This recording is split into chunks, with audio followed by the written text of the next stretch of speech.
जी हाँ, सवाल यही है कि क्या आज लूट का मास्टरमाइंड बेपर्दा होगा।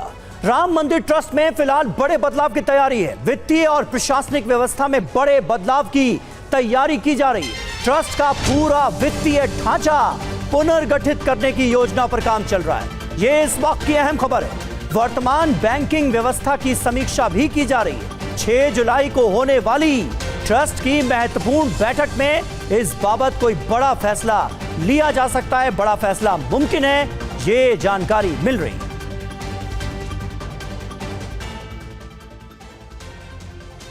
और वहीं चढ़ावा चोरी में बैंक कर्मियों की मिली भगत के भी संकेत मिल रहे हैं। एसबीआई के कुछ अधिकारियों और कर्मचारियों की भूमिका भी जांच के दायरे में। किसी कर्मचारी के खिलाफ ठोस विभागीय कार्रवाई नहीं होने से कई सवाल भी खड़े हो रहे हैं। जांच के दौरान बैंक के 2 कर्मचारियों रत्नेश और गगनदीप के नाम भी सामने आए। पुलिस अधिकारियों का कहना है कि पहले चरण में गिरफ्तार आरोपियों के खिलाफ चार्जशीट और अन्य कानूनी प्रक्रियाएं फिलहाल पूरी की जा रही हैं।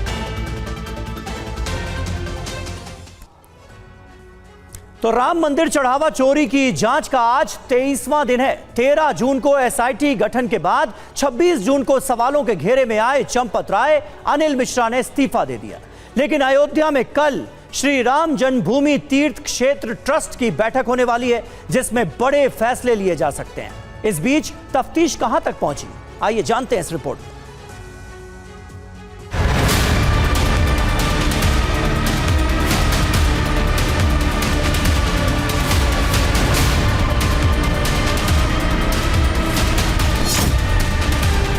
6 जुलाई को गेम चेंजर बैठक, इस्तीफे को मिलेगी मंजूरी।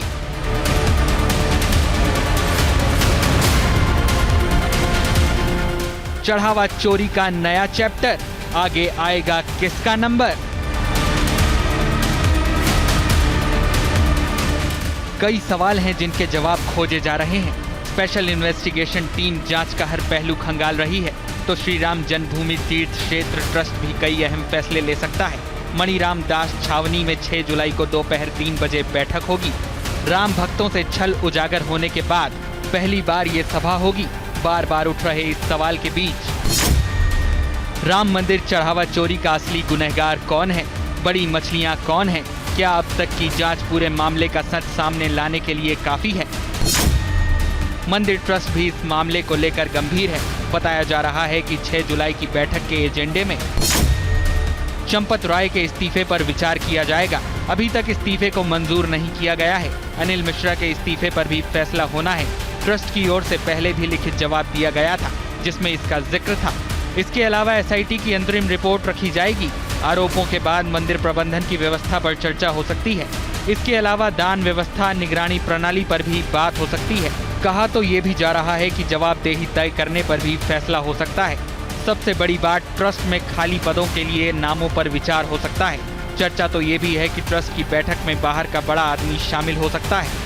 सूत्रों के अनुसार राम मंदिर के कामकाज के प्रबंधन के लिए एक सीईओ यानी मुख्य कार्यकारी अधिकारी की नियुक्ति पर भी चर्चा हो सकती है। वहीं दूसरी ओर तैयारी अभियुक्तों पर नकेल कसने की भी है। आज जेल में 5 से पुलिस पूछताछ करेगी।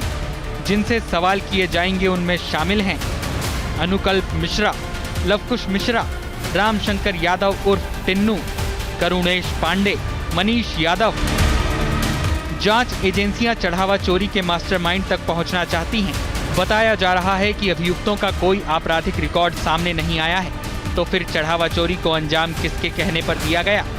यही वजह है कि पूरे मनी ट्रेल को परत दर परत समझा जा रहा है। इसी कड़ी में जुलाई के तीसरे हफ्ते में ट्रस्ट के ट्रस्टियों को पूछताछ के लिए पुलिस बुला सकती है। सूत्रों के मुताबिक अब जांच इस दिशा में आगे बढ़ रही है कि क्या चढ़ावा चोरी किसी संगठित रैकेट के रूप में संचालित की जा रही थी, क्योंकि सूत्रों की माने तो सीसीटीवी वीडियो में एक खास समय के दौरान मॉनिटरिंग यूनिट में निगरानी कर्मी गैर मौजूद रहे। लिहाजा पुलिस सीसीटीवी आरोपियों के बयानों और बरामद साक्ष्यों का मिलान कर पूरे घटनाक्रम की टाइमलाइन तैयार कर रही है। सूत्रों के मुताबिक अभियुक्त अविनाश के खिलाफ पुख्ता सबूत हैं। उसे सबसे पहले चोरी करते हुए सीसीटीवी में देखा गया। बाकी अभियुक्तों के खिलाफ भी इलेक्ट्रॉनिक साक्ष्य मौजूद हैं। यानी चढ़ावा चोरी पर हलचल तेज है। किसी भी वक्त कुछ भी बड़ा हो सकता है।